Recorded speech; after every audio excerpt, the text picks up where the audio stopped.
Alors bonjour, je vais vous présenter une BD qui s'appelle Princesse Barry.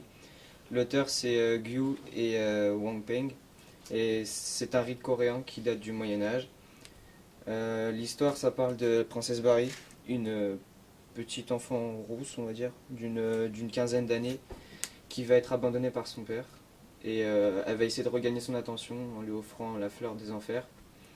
Et dans tout la BD, il va y avoir des magnifiques dessins, ça va être époustouflant, il va y avoir très peu de dialogue. Pour ceux qui aiment l'action, ils peuvent lire.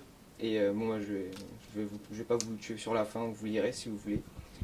Moi, je vous le conseille vraiment, parce que c'est un super livre. Mais après, c'est chacun son avis. Donc voilà. Bonjour, je suis Ahmed Degru. C'est pour rajouter des commentaires sur le livre Princesse Barry. Pour dire que, comme mon collègue a dit, il y a des magnifiques dessins à l'intérieur. On parle plutôt d'une fille qui a été, quand il avait, je crois, qui était née, abandonnée par son père, que ils l'ont envoyée dans certains endroits et qu'elle a réussi à vivre. Ensuite, je ne vais pas vous dire tout l'histoire. C'est plutôt vers la fin, vous allez voir. Plutôt, ça va être un peu décevant parce que quand on est à fond, quand on est dedans, bah après on rage un petit peu. Voilà. Je vais vous parler d'un BD Rose Écarlate, qui est un BD qui se passe en France le XVIIe siècle. Ça parle d'une étudiante qui a environ 19 ans, que, que sa mère est une princesse et son père était noble mais il est forgeron. Que euh,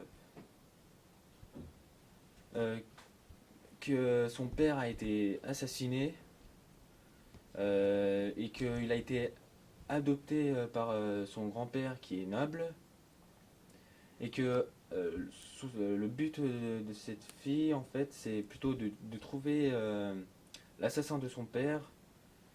Et aussi dans l'histoire vous allez voir il va avoir d'autres objectifs que vous allez voir.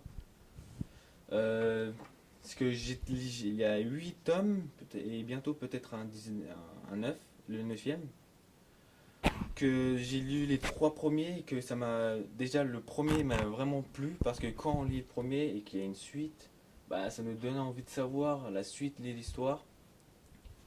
Et c'est quand même un très bon BD parce que les dessins sont formidables, des fois de l'action mais quand même un peu de lecture. Et c'est plutôt quand même un BD qu'il faut lire, qui est super bien, intéressant en fait.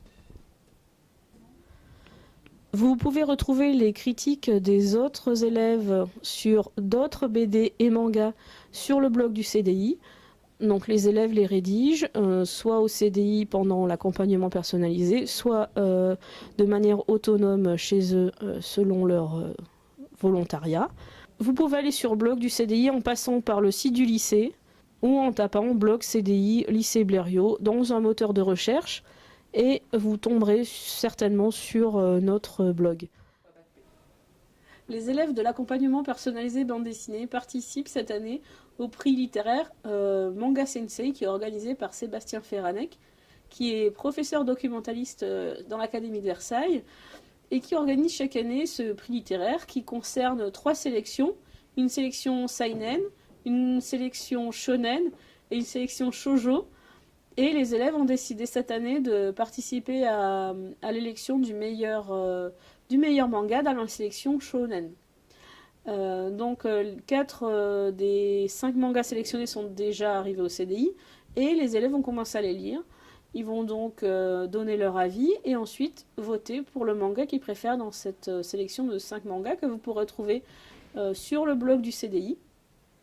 Et les élèves qui sont volontaires mais qui ne sont pas partis de l'accompagnement personnalisé pourront aussi participer plus tard une fois que tous les élèves de ce projet auront voté, pourront à leur tour lire les mangas qui seront disponibles au CDI comme les autres mangas. Donc n'hésitez pas à vous renseigner auprès de moi ou sur le blog du CDI.